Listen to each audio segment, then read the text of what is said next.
This week on Premier League World, we celebrate the double decade with a sideways look at 20 seasons in numbers.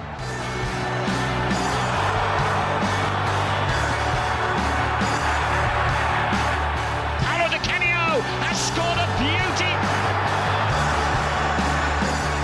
Brilliant from Hull.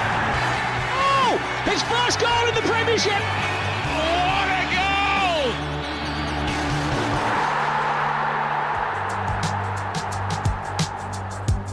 goal! That final day triumph for Manchester City in May was a spectacular end to the 20th Premier League campaign.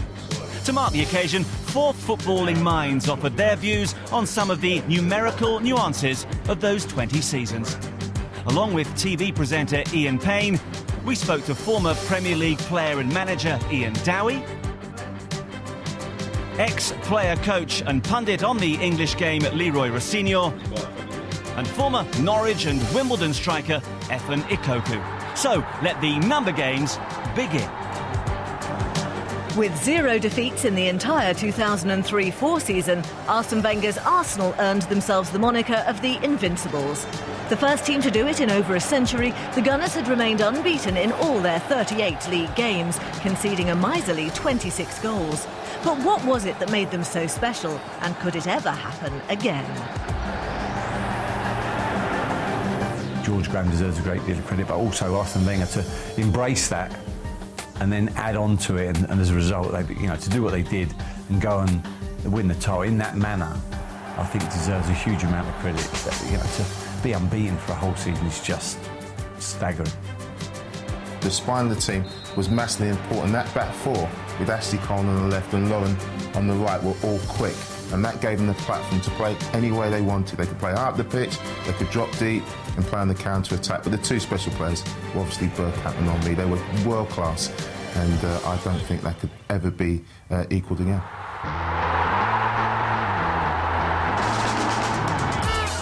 They may have only one Premier League title to their name, but Manchester City have dramatically declared themselves as the ones to beat going forward.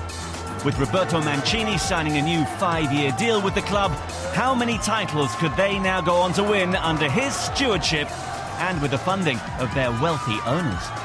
If the resources are as limitless as we believe, then there's no reason to suspect that they can't dominate for 10, 15 years. I had my doubts about Mancini, the way he played, but he's evolved an exciting, really good to watch team who win things. Now, they might not win it next year, but if he's in charge for the next 6 or 7 years, I'd bet that they'd win it 2 or 3 times. And they need that consistency. Second place is never good enough, especially for a historic club like Liverpool. But that's the best finish the Merseysiders have managed in the Premier League. They've been runners-up on 2 occasions, in 2002 and 2009. A far cry from the glory days of the 70s and 80s. Can the Reds ever return to the top? I don't know. It's the honest answer. I honestly don't know. They keep trying to reinvent themselves. They keep buying players that you think are going to make them great. But maybe they're thinking too short-term. It's always been about when they won the title back in the 80s, back in the 70s, back in the 60s. That's all I hear Liverpool ever talking about. And they've got to look forward. And when they brought Kenny Dalglish into the club, again, it was looking into the past. You're never going to look forward if you're looking backwards all the time. So for Liverpool, I think they're just a prisoner of their own experiences, and they need to look forward, and hopefully they'll do that with Brendan Rodgers now.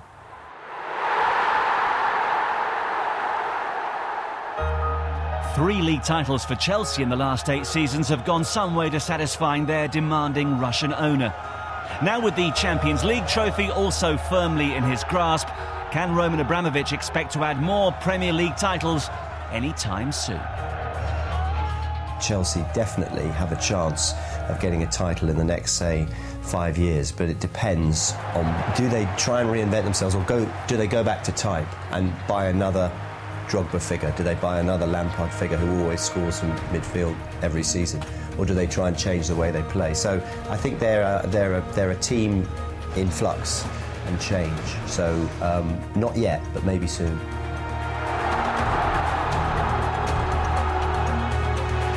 Coming in at an impressive 4 minutes and 33 seconds, Liverpool's Robbie Fowler registered the fastest ever hat-trick in Premier League history back in 1994 against Arsenal.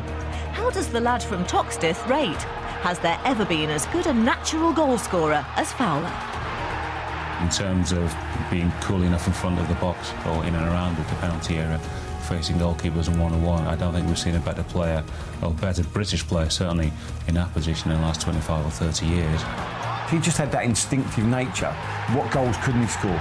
Chips, good in the air. He had that arrogance in front of goal that people need. I don't think Rushy ever had that. Rushy was a hard-working, brilliant finisher, but you know, sometimes you need that little touch of arrogance, and Robbie Fowler had that. I didn't see Jimmy Greaves play live, but they said that when he had a goal-scoring chance, time just seemed to stop, and you knew he was going to score. That's what Robbie Fowler was. He was unbelievable as a goal scorer, and there's not many like him, and there won't be many like him in the future.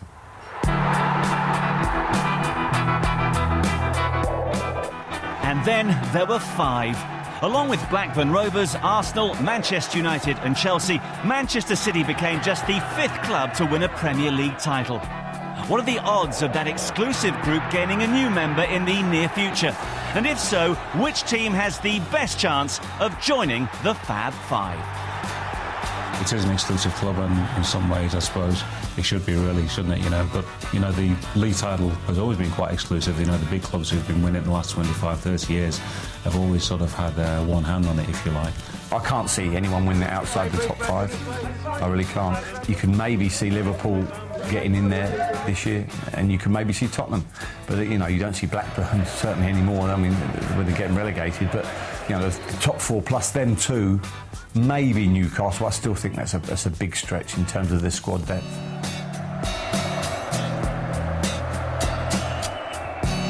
At just 6 weeks, or 41 days, Les Reed's reign at Charlton Athletic in 2006 was the shortest managerial tenure in the league's history. That was short even by current standards. But why does it seem that managers are no longer given any time?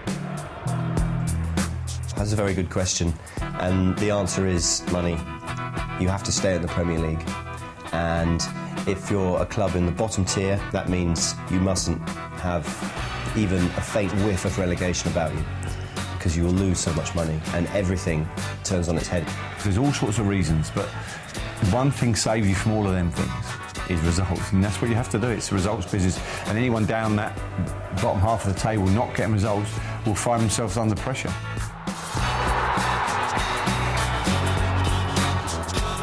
Manchester United's number 7 shirt has something very special about it.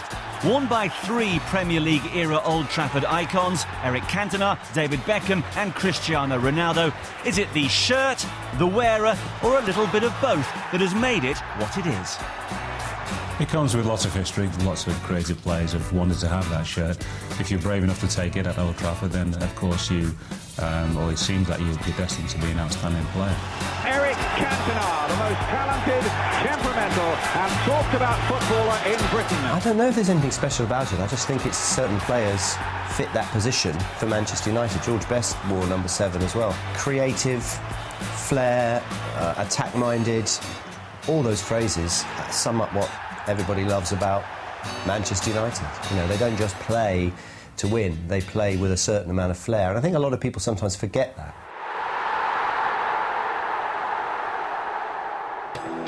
In his first home game in charge of Newcastle United in 1999, the late Sir Bobby Robson led the Magpies to an 8-0 thrashing of Sheffield Wednesday.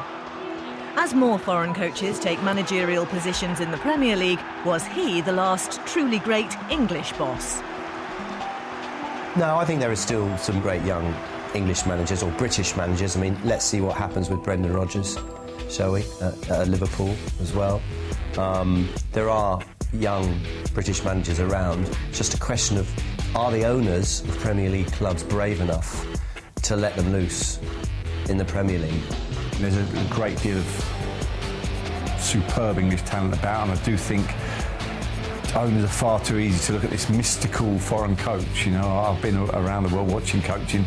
There's a lot of great coaches in this country, and sometimes we don't realise what we have at home. I also think British coaches need to come into it, because, you know, there's some outstanding ones. Yes, Bobby was you know, an icon in the area, and rightly so, and he'll be long missed. But he had that ability to manage players, and I think that's a crucial element of becoming a great manager. You see the best man management of the Premier League is probably 80% of the task.